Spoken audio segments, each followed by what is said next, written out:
welcome to Hardsphere. I'm your host, Kermit Kelvin. Joining me is Henrietta Helmholtz. Today we'll have live coverage of the first debate between candidates for the Chemical Engineering Department chair at MIT. Representing the Energy Conservationist Party, the thermodynamic duo of Jefferson Tester and Bernard Trout is heavily favored in the preliminary polls. Nevertheless, Bill Green of the Gaussian Elimination Party has exhibited a strong showing in the past week. And this may be a turning point in the race for the GEP.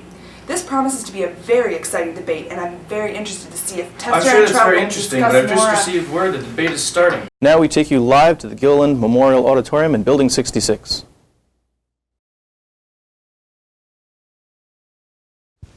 Welcome to the Course 10 Department Head Candidates Debate. I'm Jason Rich, and I'll be your moderator for this evening. I have a lot of questions for both tickets, and I hope we can get through them all tonight. The rules of this debate are simple. Each candidate will have 30 seconds to answer a question, and we may have some time for some head-to-head discussion as well. The first question is for Professor Bill Green. Professor Bill Green, what is your platform? The centerpiece of my platform is the war on You see, we live in a world full of and we're threatened by an axis of every day. Our greatest challenge is to train the next generation to fight and find it at its source so we do not have to combat it at home. This generic contour plot here represents our current situation. My opponents want to take us in a dangerous V-bad, which will lead us down to a false local minimum, increase our and we'll all be doomed. Thank you, Professor Green. Bernhard Trout, your platform? Okay, so our platform is that we propose to solve macroscopic problems first. And so what I'm going to talk about is well, what you got to understand is that we got to take the view from 30,000 feet. Our platform is based on 4 postulates.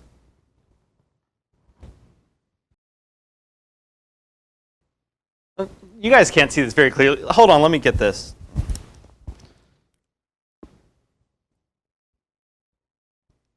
Yep. Okay, so if you look at our 4 postulates, then you can see, man, what's with these lights? My opponent must have designed these lights or something. I don't know. Anyway, so if we just look here, so let me get to the right equation. This thing's so non-ideal. Thank you, Professor Tester. Oh, hold on, I'm not quite done yet. Your time's up for this question. Hold on, let me just find this and it'll be all clear, okay? See? It all makes sense. Our next question is for third-party candidate Pretender Verk. Professor? I said it's getting hot in here, so hot, so take off all your clothes. I am getting so hot, I wanna take my clothes off. Oh, it's getting hot. I guess Professor Verk is running late. So my next question is for Professor Green. What unique experiences do you... Hold on. I don't think they can hear you in the back. Let's get you mic'd up a little closer here. Okay. Professor Green, what unique experiences do you bring to the job of department head that would make you the best candidate? Well, although I was trained as a chemist, I've spent the last 2 years of my life learning numerical methods in order to fight the war on I've used a shooting method to sink pirate ships and tracked individual Yukon caribou across the Yukon using Gillespie. I mean, you have to find an approximate Hessian. Hold on. It's not about the math, Bill. It's not about the math. You got to believe in the first law. But it is. You can't find a Jacobian. Are you telling me you don't believe in the first law? Bill, you don't believe in the first law? My opponent doesn't believe in the first law. Come on. Ooh, a strong point there by Jefferson W. Tester. The first law of thermodynamics is one of the fundamental principles of chemical engineering, and it doesn't look good if Professor Green doesn't believe in it. But still, you have to remember Professor Green is the architect of one of the strongest anti-error initiatives ever, allowing anti-error investigations to extend well beyond the classroom. Check out this video release earlier this week from the DAE, Department Against Error, by Attorney General Rob Ashcraft. The war on error continues to keep our families safe from error. In a recent success, noted errorist Brian Skin, aka Chemboy, was found neglecting an order epsilon squared term during his regular perturbation analysis.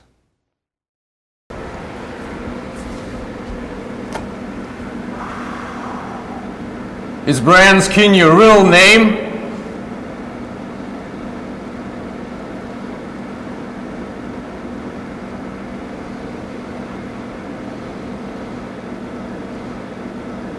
Yes?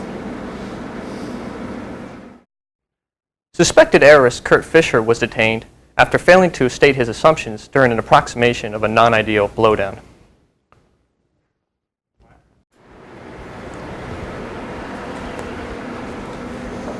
What is your name?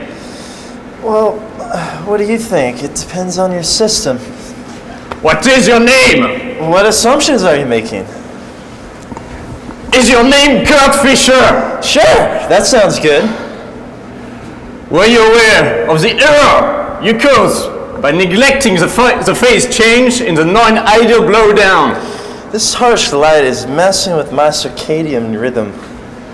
Why can't you answer? Simple answer to a straight question. The war on error is working, but there's still much left to do. Please vote for Bill Green to keep our department safe, and let the DA know if you see any suspicious activity. I'm Rob Ashcraft. Thank you for watching. Very compelling footage. We'll be right back after these messages.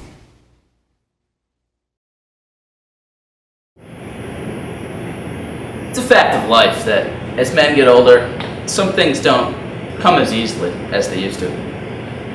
Like solving ODEs. You may be one suffering from ordinary differential equation dysfunction, or ODED. If that's the case, you're probably not very popular with the missus.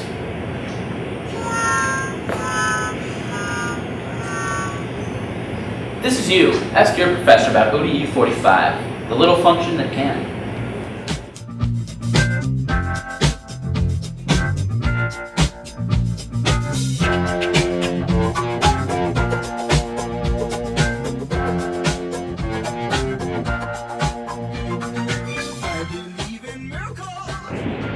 ODE 45 isn't for every problem.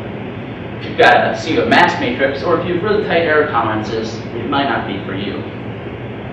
Also, side effects do occur in a small number of cases. These include carpal tunnel syndrome, watery eyes, and a lack of convergence in stiff problems. Occasionally, stiffness can cause ODE 45 to run for more than 4 hours. If this is the case, please switch to ODE 15S. Also, if you have stiffness in 2 directions in your problem, you should seek professional help. So forget ODED. Talk to your professor today.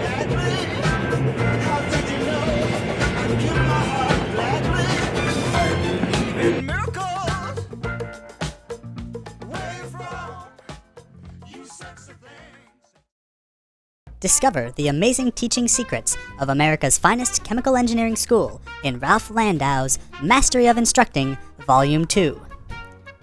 Follow America's finest chemical engineering professors as they reveal the techniques which led to U.S. News and World Report's back-to-back, to-back-to-back-to-back, to-back-to-back-to-back #1 rankings.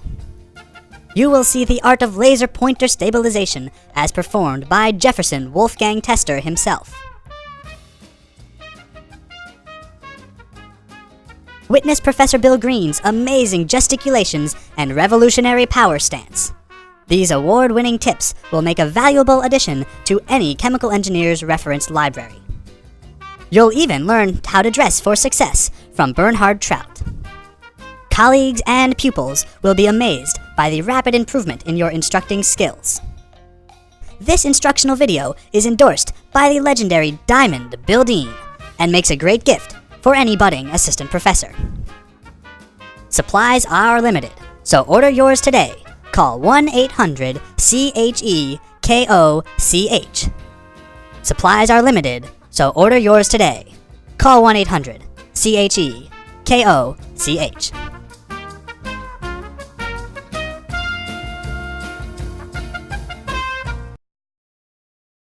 Welcome back to Hardsphere. You know, Bill Green is one of the most energetic candidates we've had running for office in a long time. We haven't seen this type of enthusiasm since a young Bill Dean had that infamous meltdown in his speech during his Dean for America campaign in 1976. Let's roll that clip. Thank you. Please. Thank you. Okay. Thank you. Of course. First we're gonna do similarity, and then we're gonna do FFT, and then we're gonna do creeping flow, and then we're gonna do inviscid and the rotational flow at the same time, and then we're gonna do combined mass and heat transfer in unconfined geometries, and free convection.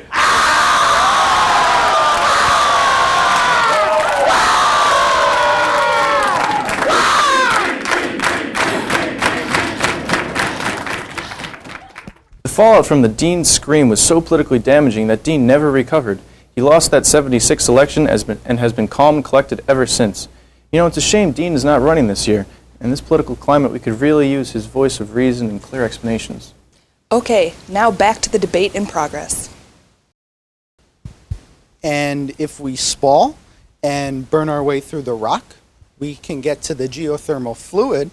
And an infinite set of Carnico engines.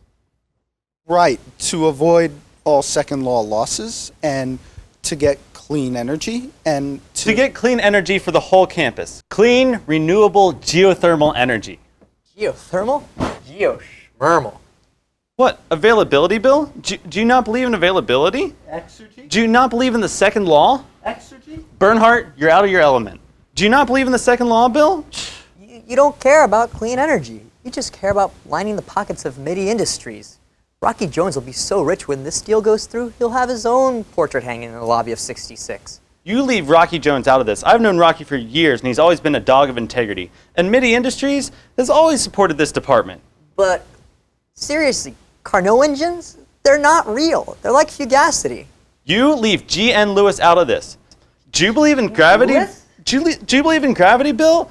Because you're going down. G.N. Lewis? Help! Help! Help! Do you believe in gravity? How about now? Do you believe in gravity? Turbulence rules the debate. Green really sets off Tester with those pro-business accusations and the subsequent personal attack on Rocky Jones. Modern technology has allowed us to simulate what Professor Green's doomsday scenario might look like.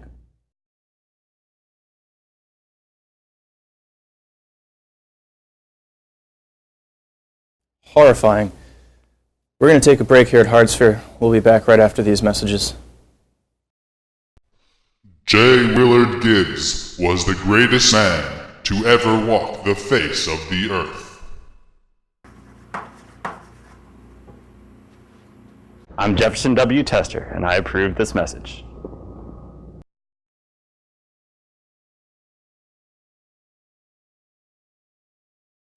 In a world where Peckley is order unity, where the forces of convection and conduction hang in the balance, any hope to analytically solve the combined mass and heat transfer equation in an unconfined geometry rests on the shoulders of one man. Only he can reconcile the forces of inertia and viscosity. The problems are hard, yet his approach is crystal clear.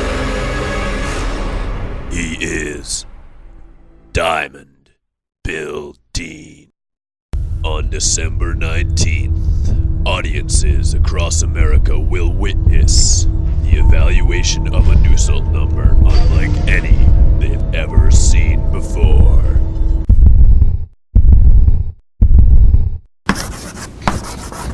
Diamond Bill Dean, going to extremes.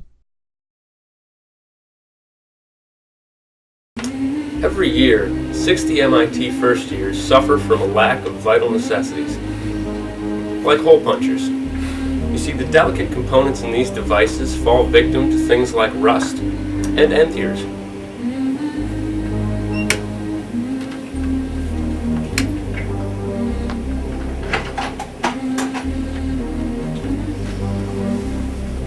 You know, when you see something like this, it really pulls at your heart. But now, you can help. For just 10 cents a year, you can provide first years with this vital necessity. So pick up your phone and call the number on your screen today. Alternatively, if you don't have 10 cents a year, you could just stop being and leave our hole punches alone. That going to extremes looks like a real blockbuster. Let's take you live back to Building 66 for the conclusion of today's debate. Our last question today is a policy question. Professor Green, voices within the current administration have called for a change in the 1034 curriculum to better meet the needs of today's chemical engineering students. If you are elected the next department head, you will need to tackle this among many other serious issues. What are your thoughts on the future of 1034? Well, we live in a tough world and we're faced with many peaks and valleys, and we're currently ill-conditioned to face this challenge. Numerical methods for chemical engineering is a vital part of training the next generation of counter-errists to solve these problems. Though it is difficult, we must stay the course and harness our true weapons of mass instruction and ensure that all first years continue to take 1034. Professors Tester and Trout, what are your thoughts on 1034? The problem with the the problem with the so-called numerical methods is that's where all the error is. Look. If you take the chemical potential, or if you prefer,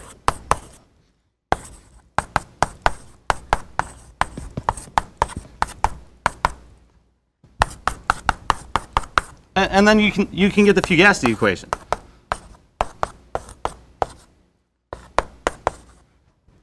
No error here, Bill.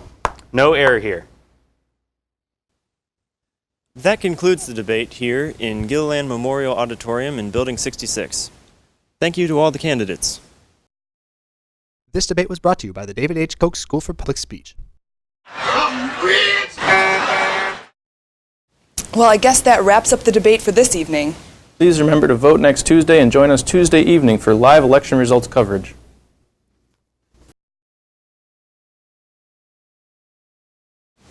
If you're just joining us, we're bringing you our continuing coverage of the Chemical Engineering Department head election results. That's right, Kerm. Behind us are the real-time election results as the districts report their final vote counts.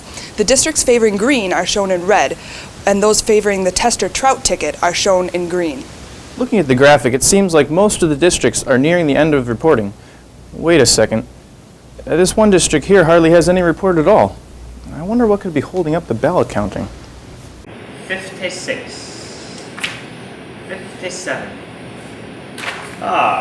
Here's my vote.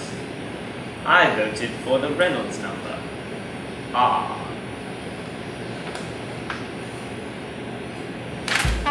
58. 59. 60.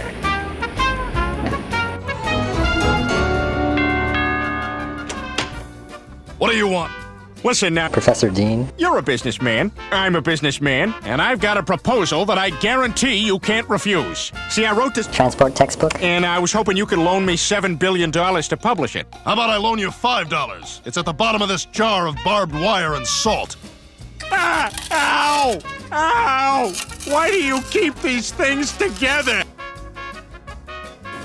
2098. 2099. 2100. Turbulent. 2130. 2150. 2196.